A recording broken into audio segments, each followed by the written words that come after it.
নমস্কাৰ gargibarashavlogলৈ আপোনালোকক স্বাগতম। আজি আমাৰ গাৰ্গীয়ে প্ৰথম আহাৰ গ্ৰহণ কৰিব।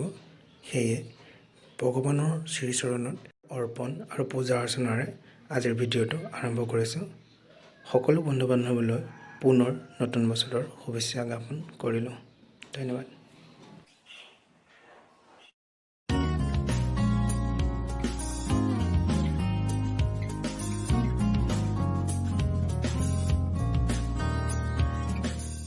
আজি আমাৰ গাৰ্গীয়ে 5 মাহ কমপ্লিট কৰি 6 মাহত ভৰি দিলে।